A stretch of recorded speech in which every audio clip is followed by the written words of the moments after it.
আমি চাই আপনারা যেন রমাদান পর্যন্ত পৌঁছাতে না পারেন।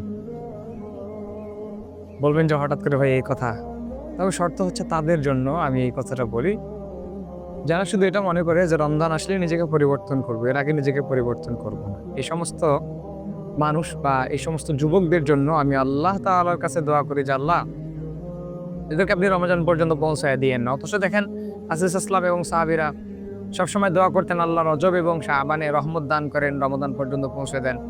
কিন্তু আমি আপনার জন্য এই বদদোয়াটা এজন্য করলাম যে আপনি নিশ্চিতভাবে বলতে পারছেন যে আপনি বাঁচবেন, মানে আপনি আপনার হায়াত সম্পর্কে নিশ্চিত। অথচ আল্লাহ পাক বলতেছেন কুল্লু নাফসিন যায়কাতুল মউত, তোমাকে মরতে হবে, সেটা যে কোনো সময়। যখন তোমার পর্যাপ্ত একটা সময় চলে আসবে, তোমার সময় সীমা শেষ, তখন তোমাকে মৃত্যুবরণ করতে হবে। কিন্তু আপনি নির্দিষ্টভাবে বলছেন যে আমি রমজান পর্যন্ত পৌঁছবই।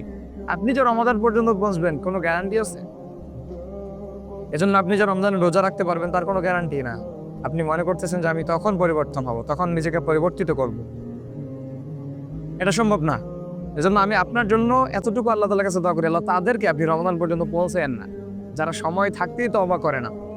এজন্য এখনো আপনার কাছে সময় আছে, এখনো আপনার হাতে সময় আছে। আপনি চাইলে তওবা করতে পারেন। আপনি চাইলে রবের কাছে মাফ নিতে পারেন। ইনশাআল্লাহ আল্লাহ আপনাকে মাফ করবেন। সেটা রমজানের ওসিলায় হোক কিংবা আপনি এটা মনে করে যে আল্লাহ তাআলা দয়ালু, এটা মনে করে আপনি রবের কাছে ক্ষমা চেতে পারেন। আপনি তওবা করে ফেলেন। কারণ আপনি বাঁচবেন কিনা তার কোনো গ্যারান্টি নেই। যেহেতু আমার লাইফ, আমার হায়াতের কোনো গ্যারান্টি নেই, সুতরাং কি দরকার আছে আমার যে রমজান পর্যন্ত ওয়েট করার? রমাদানের যদিও আর ৮-১০ দিন আছে, তবে এর মধ্যে কি আমি রমাদান পর্যন্ত পৌঁছতে পারবো? মালাকুল মউত যে আমার কাছে আসবে না তার তো কোনো গ্যারান্টি নাই। সো তওবা করে ফেলেন। ইনশাআল্লাহ আল্লাহ আপনার গুনাহগুলোকে মাফ করবেন ইনশাআল্লাহ, এবং আপনার গুনাহগুলোকে নেকিতে পরিবর্তন করবেন ইনশাআল্লাহ।